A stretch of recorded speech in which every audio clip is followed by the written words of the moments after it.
मैं अपने हर एक वीडियो में इस बात पर जोर देता हूं कि माल ख़रीदना बड़ी बात नहीं है, प्रोडक्ट परचेज़ करना बड़ी बात नहीं है, बेचना बड़ी बात है। बेचना सीखिए। और माल बेचने के, प्रोडक्ट को सेल करने के, सामान को ग्राहकों को बेचने के कई सारे फंडे हैं और उनमें से एक रामबाण फंडा है, वो है जो दिखता है वही बिकता है। जी हाँ दोस्तों, चाहे छोटा व्यापारी हो या फिर बड़ा व्यापारी हो, चाहे आपकी छोटी दुकान हो या फिर कोई बड़ा मॉल हो, हर कोई अपने अपने बिजनेस में इसे अपने अपने तरीके से फॉलो करता है और अच्छी ऑडियंस को टारगेट करके अपना माल आसानी से उन्हें बेचता है।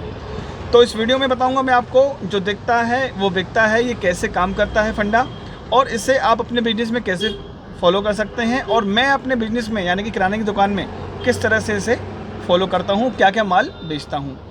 तो वीडियो में अगर आप नए हैं तो प्लीज़ चैनल को सब्सक्राइब कर लेना और ये वीडियो लास्ट तक देखना, अच्छा लगे तो लाइक करना।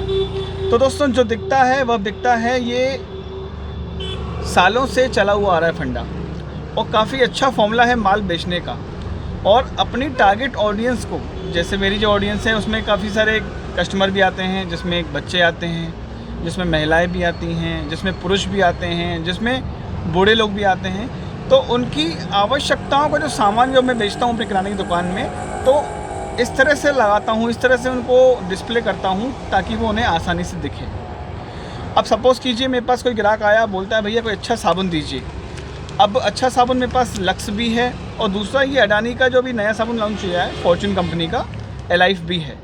अब मैं ग्राहकों को पहले साबुन कौन सा दूंगा? एलाइफ वाला। क्यों? क्योंकि मुझे इसमें ज़्यादा मार्जिन है। अगर उसने बोला मुझे अच्छा लक्स साबुन दीजिए तो मैं लक्स साबुन दूंगा, लेकिन अगर उसने बोला ओनली मुझे साबुन चाहिए तो मुझे ये साबुन दूंगा। और ये साबुन मैं आगे आगे लगाऊंगा ताकि उनको दिखे, ताकि वो पूछे ग्राहक मुझसे भैया ये साबुन कौन सा दिखाइए तो अच्छा लग रहा है। तो जहाँ ग्राहक ने मुझसे पूछ किया कि मुझे ये साबुन दिखाइए, बस वहीं हमें उसे पकड़ लेना है और उसको ये साबुन सेल करना है, क्योंकि इसमें मेरा ज़्यादा मार्जिन है। अगर लक्स साबुन में दूंगा, ये तो सालों से चलता हुआ आ रहा है, एक ब्रांडेड साबुन है जो सदियों से हर कोई इसका नाम जानता है, लेकिन तारीफ़ आपकी तब है जब नई चीज़ आप ग्राहकों को दो। क्योंकि नई चीज़ ग्राहकों को देने में क्या होता है कि उनका फीडबैक मिलता है कि भैया ये चीज़ कैसी है, उसमें हमें ज़्यादा मार्जिन मिलता है, कंपनी हमें स्कीम देती हैं, कंपनी हमें हैवी डिस्काउंट देती हैं, कंपनी हमें काफ़ी सारे ऑफर्स देती हैं नए प्रोडक्ट्स को सेल करने में।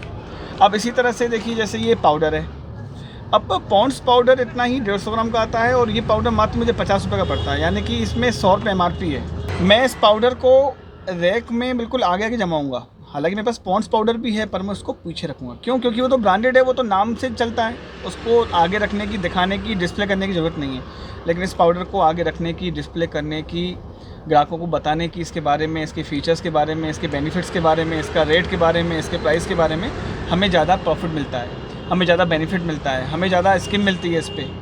तो हम कोशिश करते हैं कि जो चीज़ चलती हुई आ रही है उन्हें पीछे रखें और जो चीज़ नई आई हैं, नए प्रोडक्ट्स आए हैं, उनमें हमें ज़्यादा मार्जिन मिलता है। हम वो ग्राहकों को ज़्यादा से ज़्यादा आकर्षित करें, उनको ज़्यादा से ज़्यादा डिस्प्ले में रखें ताकि ग्राहक हमसे पूछें और हमें उनको इसके बेनिफिट के बारे में बताएं और ज़्यादा से ज़्यादा प्रॉफिट अर्न करें। अब इसी तरह से जैसे ये डाबर आंवला तेल है और डाबर का अनमोल गोल्ड तेल है, यानी कि नारियल तेल है। अब कई सारे ग्राहक आते हैं भैया नारियल तेल देना, तो हम नारियल तेल ये दे देंगे क्योंकि हमें इसमें ज़्यादा मार्जिन मिलता है। अगर ग्राहक ने बोला मुझे अच्छा नारियल तेल दीजिए पैराशूट कंपनी का, तो फिर हम बाद में उसको पैराशूट देंगे, लेकिन पहले हम यही कन्विंस करेंगे ग्राहक को कि ये अच्छा है, इसको लीजिए, इसमें ये बेनिफिट है, इसमें आपका फ़ायदा है, रेट भी उससे कम है। तो काफ़ी सारे हम मतलब ग्राहक को कन्विंस करेंगे और ग्राहक भी कन्विंस हो जाते हैं और कई सारे ग्राहक, 10 में से 8 ग्राहक ये हमारी बातों में आकर ये ले, तो हमारी बताई हुई चीज़ को आसानी से ले जाते हैं। इसी तरह से जैसे कई सारे डीओ हैं, अब जैसे फॉग कंपनी का डीओ आता है या फिर सेटवेट का आता है, तो वो तो हम बेचते ही हैं, लेकिन साथ साथ में कुछ ऐसे डीओ रखते हैं जो नए नए लॉन्च हुए हैं, जिसमें कंपनियां हमें ज़्यादा ऑफ़र दे रही हैं, लुभावने डिस्काउंट्स दे रही हैं। तो हम लोग इस बात पे ज़्यादा जोर देते हैं कि हमें पहले ये बेचना है। अगर ये ग्राहक को समझ में नहीं आता तो वो भी है पीछे, लेकिन पहले हमें ये टारगेट करना है कि हमें पहले ये निकालना है। तो हम लोग 10 में से 8 ग्राहक, 7 ग्राहक, 6 ग्राहक या 5 ग्राहक को अपनी बताई गई, कन्विंस की गई चीज़ आसानी से बेच देते हैं। तो दोस्तों, होता क्या है, ग्राहक मांगता कुछ है और हम लोग उनके मांगी गई चीज़ को, उनकी डिमांड किए गए प्रोडक्ट को कन्वर्ट कर देते हैं अपनी दिखाई गई चीज़ द्वारा। अब जैसे कि ये पान मसाला देखिए आप, इसका नाम है पान पराग, ये है विमल और ये है राजश्री। हम पान मसाला अपनी दुकान पर काफ़ी मात्रा में बेचते हैं और राष्ट्रीय और विमल तो सालों से हम बेचते आ रहे हैं। अभी पानपराग कंपनी ने ये जर्दा वाला जो गुटखा है अभी नया लॉन्च किया है। तो हम लोग क्या करते हैं, इसमें मार्जिन ज़्यादा है, कंपनी ने हमें लॉन्चिंग ऑफ़र भी दिया है, तो हम इसे आगे आगे टांग देते हैं ताकि ग्राहक इसको देखे, हमसे पूछे। जैसे ही वो हमसे पूछेगा तो हम लोग भी उसे पकड़ लेंगे और ग्राहकों को कोशिश करेंगे कि ये बाद में दें, राष्ट्रीय बाद में दें, विमल बाद में दें, पहले उन्हें पानपराग पान मसाला दें, क्योंकि इस पे हमें ज़्यादा मार्जिन मिलेगा, ज़्यादा स्कीम मिलेगी, लॉन्चिंग ऑफ़र मिलेंगे, हैवी डिस्काउंट मिलेगा, तो ये बेचने पर हमें ज़्यादा मुनाफा होगा।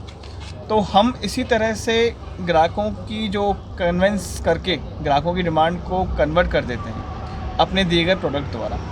और हर बिजनेस में इसी तरह के फंडे होते हैं। कभी आप सुपरमार्केट जाइए, बड़े बड़े मॉल में जाइए, तो वहाँ पर क्या करेंगे, विज्ञापन में दे देंगे कि शक्कर 36 रुपये किलो, दाल इतने की, तेल इतने का, मतलब लुभावने ऑफ़र देंगे। यानी कि वो शक्कर तेल दाल में नहीं कमाएंगे, लेकिन वो जब आप लेने जाएंगे, अपनी बास्केट उठाएंगे उस स्टोर में, उसको परचेज़ करने के लिए जब आप वहाँ पहुँचेंगे तो शक्कर और तेल वो इतना अंदर रखेंगे, इतना कोने में जाके रखेंगे कि वहाँ तक पहुँचते पहुँचते अगर आपकी नज़र कुछ ऐसी वस्तुओं पे पड़ गई, जैसे कि बाल्टी हुए, मग्गे हुए, पोछे हुए, जहाँ आपको कुछ ऐसी शर्ट पसंद आ गई या कुछ कपड़ा पसंद आ गया या कोई प्लास्टिक का सामान या चप्पल पसंद आ गई, बस वहीं उनका जो फॉर्मूला था वो हिट बैठ गया, वहीं उनका फंडा जो था वो सक्सेस हो गया।